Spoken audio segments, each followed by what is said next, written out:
So let's begin with one more reminder of where we are in time and space. The deep and broad ecological crises that have been stalking our history for centuries have now arrived in the interlocking catastrophes of climate destruction, habitat degradation, species extinction, and resource exhaustion, so-called peak everything.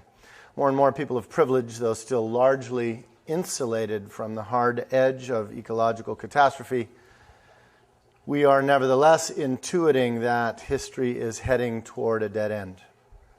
And we see this cultural angst expressed in music, in the arts, in humor, and of course, by the scientific community. I was going to play a song as a sort of a prelude to this last talk of the conference to give you an example of how the rising generation sees things.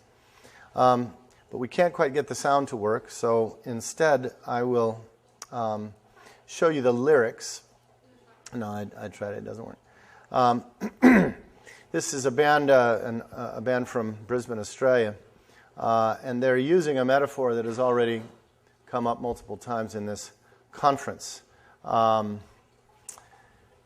notice how in this song, it's pretty dark, but not atypical of the widespread cultural expressions of despair that are out there. There is the sense that the storm is here and that we will not be able to stand against it. Pretty sure, says the band drawn from bees, it'll kill us all.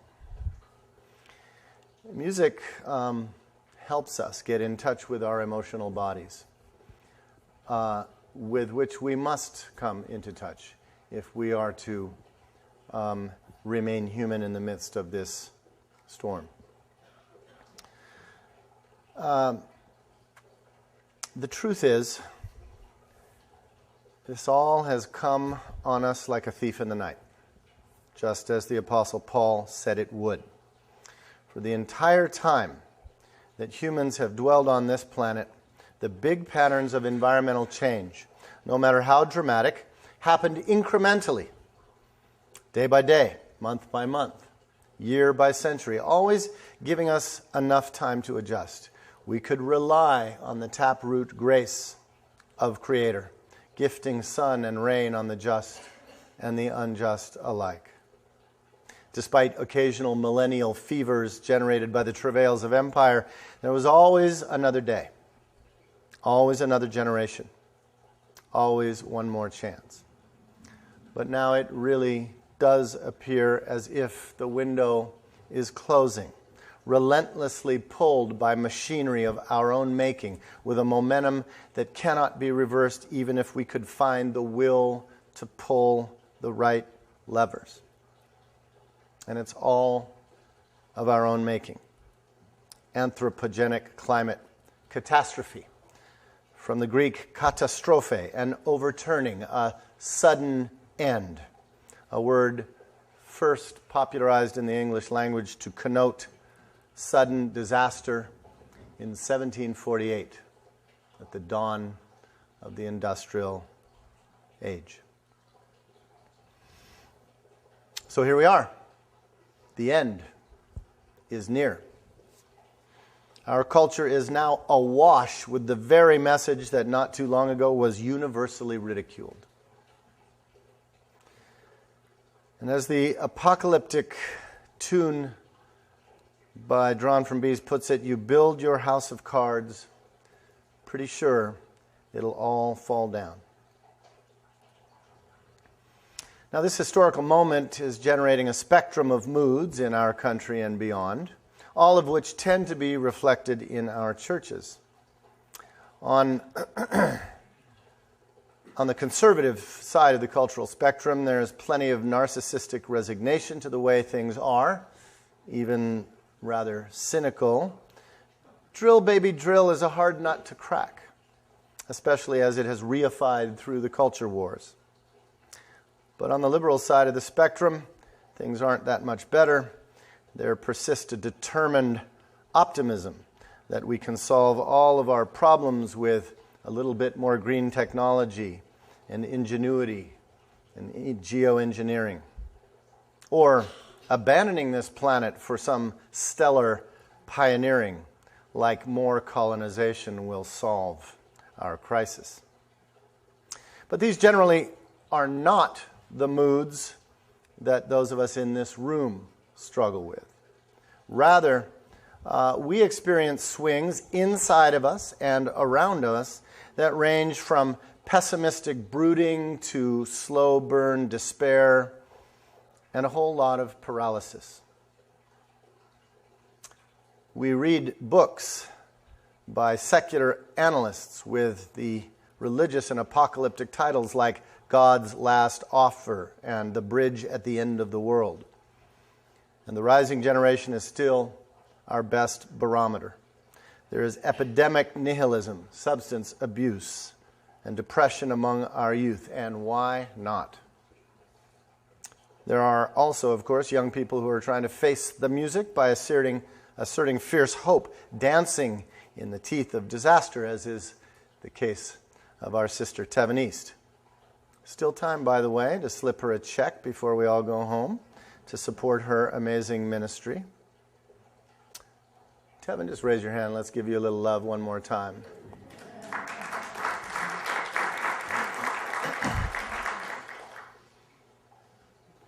Still, you remember the catchphrase of the American dream?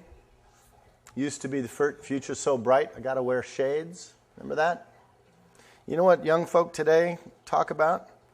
As articulated in a bitter parody by a recent punk man, the Dopamines, who sing, "The future's so dim, I can't even see it with night vision goggles." That's real in the culture. And that is the place where our church begins its work. Now, as this conference has shown, the challenges we face now are far more profound than the public conversation is allowing for. The crisis is civilizational, calling for a deeper engagement than mere policy tinkering or reform around the edges. It calls for a radical approach, one that goes to the roots of our crisis.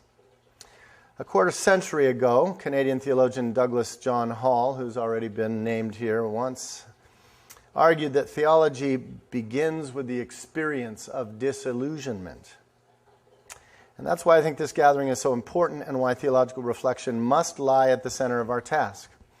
Hall goes on to explain, if the disciple community were willing and able to cease lending its support to the modern illusion, if instead it were to concentrate its considerable powers of analysis and understanding upon the experience of a society that has become disillusioned with the promises of modernity, then I believe a truly creative theology could occur in our context in a way that is sorely needed. I think that has been happening in this circle and in small circles like this, but we need so much more of this. Now, cultural disillusionment is interesting. In fact, disillusionment with the modern project has been growing for more than a century. It was Jewish German philosopher Walter Benjamin who was one of the first intellectuals in Europe to defect from the optimism of the progressive era. He was the first high heretic opposing the orthodoxies of the 20th century. Writing on the eve of World War II, Benjamin rejected the ideology of progress, which trumpeted with virtually theological conviction that Western society was building paradise on earth through industrial technology, manifest destiny, capitalist management, and Western dominance, all of which Larry addressed last night, Cynthia the same. So in a famous passage from Benjamin's Theses on the Philosophy of History, Benjamin meditates on a painting by Paul Klee from 1920. It's named Angelus Novus, and according to Benjamin, it shows an angel looking as though he is about to move away from something upon which he is fixedly contemplating. His eyes are staring, his mouth is open, his wings are spread. This is how one pictures the angel of history. His face is turned toward the past. Where we perceive a chain of events, he sees one single catastrophe which keeps piling wreckage and hurling it in front of his feet. The angel would like to stay, awaken the dead, and make whole that which has been smashed. But a storm is blowing from paradise. It has got caught in his wings with such a violence that the angel can no longer close them. The storm irresistibly propels him into the future to which his back is turned. And here comes Benjamin's punchline. This storm, he says, is what we call progress. Now, the title of my talk this morning, which really serves as a kind of a benediction to our gathering, is taken from this poignant meditation. Benjamin here rejects the claims of the powerful narrative of progress. The future, he laments, will not be paradise, but a destructive storm which relentlessly draws us toward our own destruction. How prescient. It's as if he foresaw the ultimatum of climate cataclysm, that we, in our pursuit of a fantasy of material prosperity, have brought on ourselves and on the planet. The storm is here. The only question is whether and how we as followers of Jesus will stand against it. There is biblical resonance here. At the heart of the gospel is the image of a little boat in the middle of a storm. In our leaky, rickety ship, by the way, an ancient and continuing symbol of the Christian church, we have to figure out how to navigate the storm of the future blowing toward us. We desperately need to get our bearings, but it's hard to read the sextant or the compass in the midst of swirling currents and fierce winds and gathering darkness. I love this scene. As described in Mark 6:48, it's so poignant. The Greek says literally, the disciples were tortured at the oars, and yet the wind was driving them backward. Have you ever felt like that? Have you ever felt like that? Giving it your best shot and losing ground right, left, and center? Do you feel like that after 36 hours of hearing about the realities of climate catastrophe? If you don't, you're not paying attention. We hear resonances in this scenario with Benjamin's angel of history being blown backwards into the future despite our best efforts to row to the other side. But this story is clear. Out in the middle of this storm, exhausted and yet dead in the water, it is here that Jesus meets his church. I love this text. The phrase, "he intended to pass them by," calls to mind the famous moment in Exodus 33, where Moses is hidden in the cleft of a rock while God, the storm god, passes by. Mark is preparing us with this Exodus allusion because he is about to narrate a remarkable epiphany. But here's the kicker. The disciples don't recognize him. They are imprisoned by their terror. And friends, there is plenty to be terrified about in this storm. And the last thing we need is the ghosts of false hope. And yet Mark addresses our existential doubts and fears directly in the strongest possible language. The epiphany is this: Jesus is revealed as the great ego eimi, I am.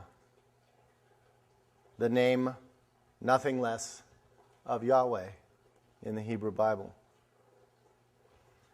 as narrated in Exodus 3.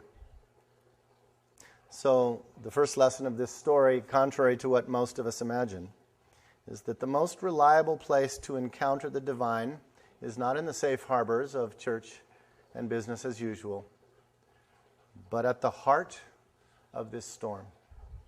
If we dare get in the boat and struggle to cross to the other side, rather than staying with the comfortable or the conventional, the familiar and the secure, there God's accompaniment is assured, represented by Jesus' promise and command, do not be afraid. Such gospel revelation underlies Thomas Merton's famous dictum, offered under the foreboding shadow of an earlier apocalyptic crisis, the 1962 Cuban Missile Crisis. Some of you can remember that we wondered if the world was going to end then. Christian hope, said Merton, begins where every other hope stands frozen stiff before the face of the unspeakable. What an evangelical challenge to both the church and the culture in this hour. But whether or not Merton was right utterly depends on how we Christians choose today between denial or discipleship. Our faith and practice from now on will unfold either in light of or in spite of climate catastrophe. But the Gospel of Mark, so anchored as it is in realism about our condition, tells us that the stormy episode ends not with everyone living happily ever after, but with a deeper conundrum still. Once Jesus climbs back in the boat with them, his true identity revealed, the true character of the disciples is also unmasked. They are completely flummoxed. Why? Mark tells us because they have contracted what the Bible identifies as Pharaoh's disease, hardness of heart. They are still captive to the myths and seductions and distractions of empire, which points us to the second lesson of this story.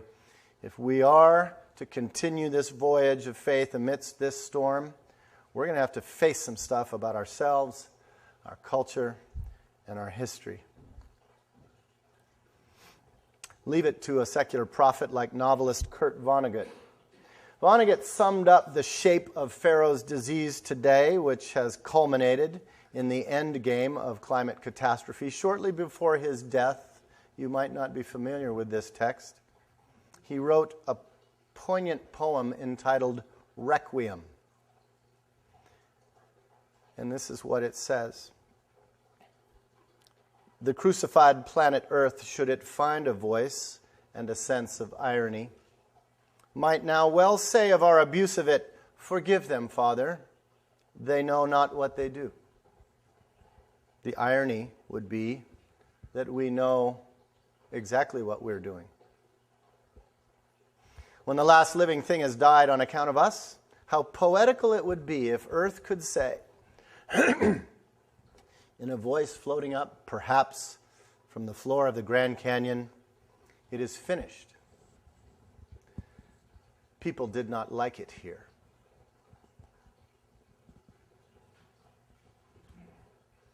It's a profound and disturbing question. At the end of the day, are we ruining our planet because we don't like it here?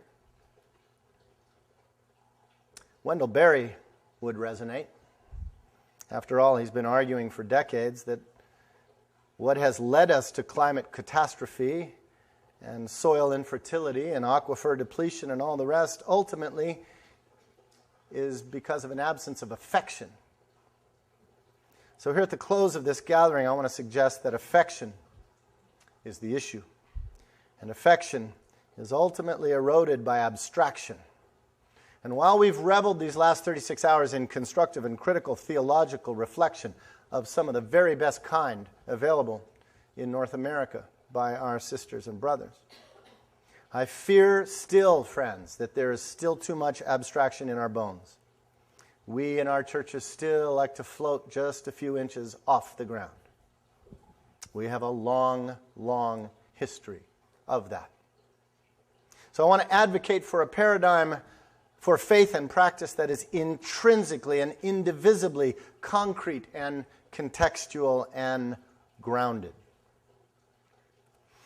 Now, we had a great workshop yesterday on organic farming and vermiculture and humanure. We were talking shit out there. We were talking about how composting might be part of what can save us.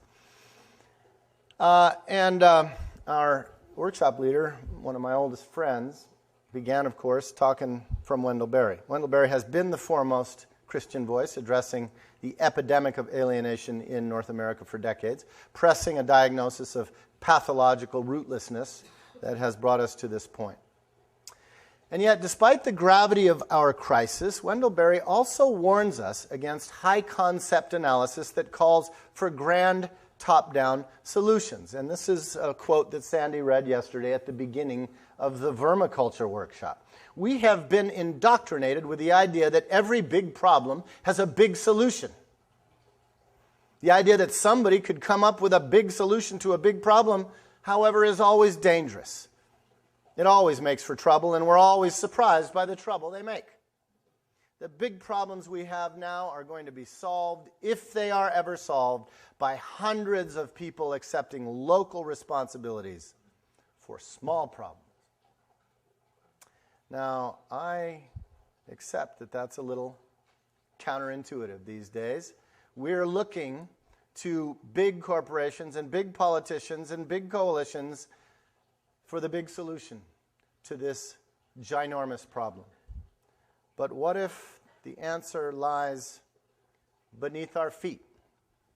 In a controversial article Wendell Berry wrote a quarter century ago, he asserted that global thinking is often a euphemism for abstract anxiety or passion of the privileged that are useless in struggles to save real places. The question that must be addressed, he contended, is not how to care for the planet, but how to care for each of the planet's millions of human and natural neighborhoods, each of its millions of small pieces and parcels of land, each of which is in some precious way different and yet connected to all the others.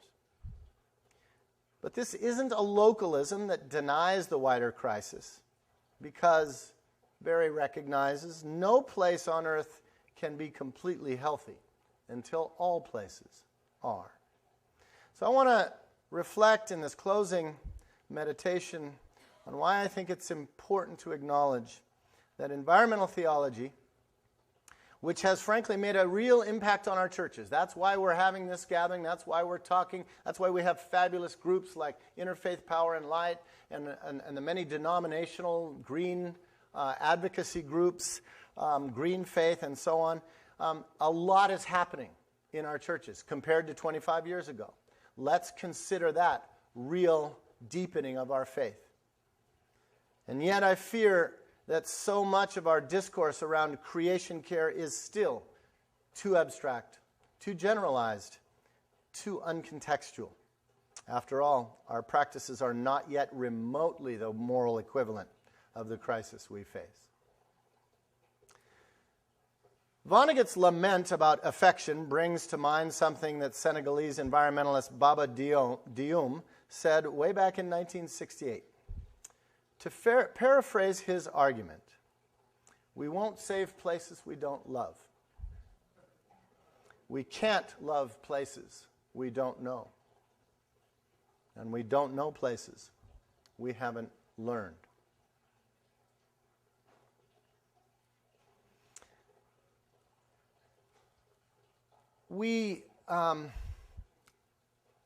This sums up our dilemma. We're ruining the planet because we don't love the places in which we live, because we no longer know them, because we are not encouraged to learn them. I believe here we have arrived at the core of our dilemma, the eye, so to speak, of the storm. So it is here that we must hunker down to turn our boat around and head to the other side of this end game. To put it differently, if we are to stand against the storm, we'd better have some place to stand. In our work, we call this the discipline of replacing ourselves, a journey that is both an inward one, a journey that is both an outward one, political, social, and ecological, and an inward one, psychic, spiritual, and theological. It cannot, by definition, happen abstractly. It can only happen if we stand our ground somewhere. Here I stand, Luther said famously half a millennium ago. I can do no other. The question is, friends, are we here yet? Only by covenanting with a specific piece of land can we rediscover incarnate faith as church. Only relationship with actual proximate biotic communities can we overturn our presumptive androcentric superiority, and only the long-term project of living sustainably somewhere can wean us off our entitlement and our addictive compulsive quest for infinitude. So, in our work, we're interested in opening up deeper conversations and consciousness about moving rapidly from endgame denial to what we're calling watershed discipleship. Here is what we mean. Watershed discipleship is an intentional triple entendre. It recognizes, firstly, that we are in a watershed historical moment of ecological crisis, which demands that environmental and social justice and sustainability be integral to everything else we do as Christians and citizen inhabitants of specific places. Secondly, it acknowledges, perhaps for the first time in our Christian history, that an incarnational following of Jesus is inescapably located in a watershed. No exceptions. All of our work as church is watershed placed, whether or not we are conscious of it.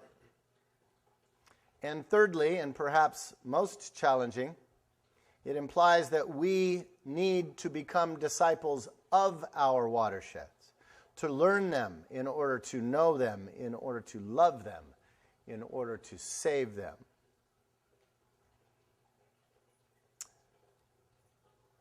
In a world in which our values are too often abstract, and I'm talking about our Christian values, or hovering just above the terra firma, with the issues that we're facing being so overwhelming, I believe our churches need to embrace a paradigm that is contextual, constructive, and practical. So a brief word about each. To be irreducibly contextual is to begin where we are. In my mind, the key to really engaging our here I stand is to recognize that wherever each of us resides, city, suburb, or rural area, our lives are deeply intertwined within a bounded hydrologic system. Precipitation hits the ridges, flows into either our watershed or into a neighboring one, drained by a watercourse and its tributaries, though they may be buried under concrete. The area covered in the waters journey from its origination in the natural hydrological cycle to its end point in a particular body of water, such as a pond, lake, or ocean, is our watershed.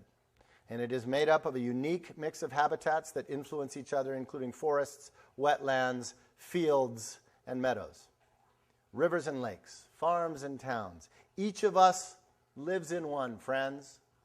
No exception. That is our here. And it is here we must take our stand. Our watershed, says permaculturist Brock Dolman, goofy guy in the lily pond there, up in Northern California. It is our basin of relations. Watersheds, he argues, underlie all human endeavors and form the foundation for all future aspirations and survival.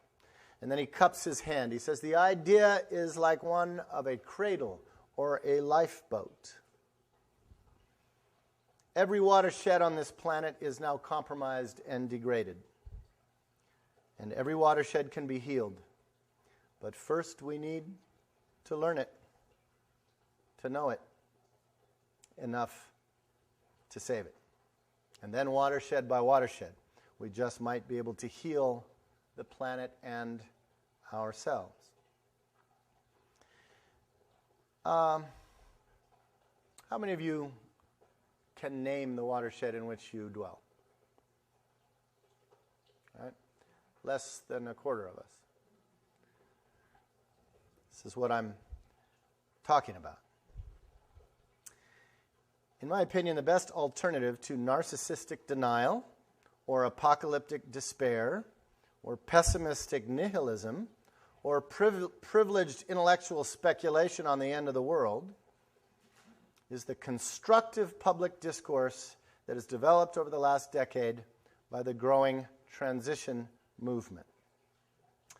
Defined as a grassroots network of local communities who are working to build ecological resilience in response to peak oil, climate destruction, and economic instability, the transition movement provides frameworks and practices that seek to awaken citizens to responsibility in the face of this historical ultimatum. The question, therefore, facing us as church is, what does it mean to be a transition church? That's the only question that matters right now, friends, I would argue. What does it mean for us to be a transition church right now? To be on the forefront, on the vanguard of transition. To be a demonstration project for resiliency. The first book just came out a couple of years ago on transition movement for churches, came from the UK, which is where the transition movement was born, and it came from one of our best theologians, Tim Gorringe, a Bartian of all things. Transition focuses on staving off paralysis and despair by, as Arthur Ashe famously put it, starting where one is, using the skills and resources one has, and doing what one can. Why not start with our watershed? It's the ground on which we stand against the storm.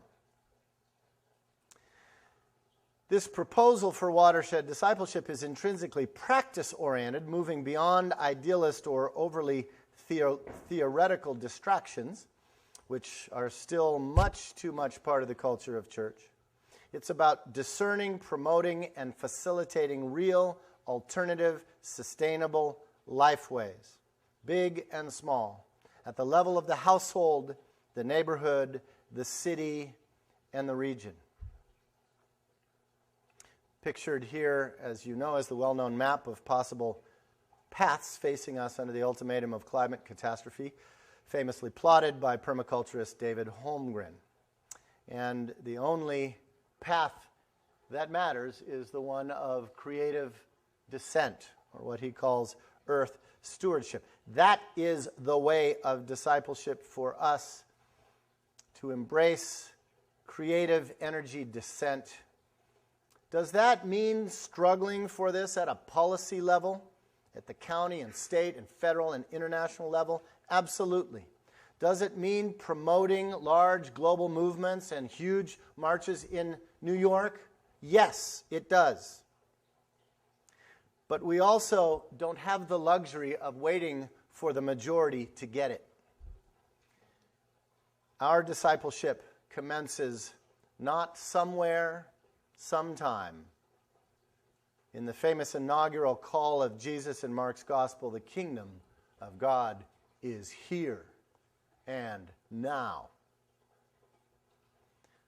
To follow Jesus at a watershed scale should underlie all of our other advocacy and organizing, educating, and imagining endeavors, which we must be involved in. But without watershed discipleship, it won't be grounded, and it won't ultimately rise from affection. We're going to need some new tools for this work. I believe the bioregional paradigm can help us in our search for an approach that is intrinsically contextual, constructive, and practical. Kirkpatrick Sale's 1985 introduction to the concept defined bioregionalism this way. Bio is from the Greek word for forms of life. Region from the Latin regere, territory to be ruled. Together they convey a life territory, a place defined by its life forms, its topography, and its biota, rather than by human dictates. A region governed by nature, not by legislature. And if the concept initially strikes us as strange, that may be perhaps only a measure of how distant we have become from the wisdom it conveys. We might add, theologically, that such a way of conceiving territory is much more fundamentally theological than the political abstractions of modernity. We have lost our way as creatures of God's biosphere, and only the map that is woven into creation will be able to lead us.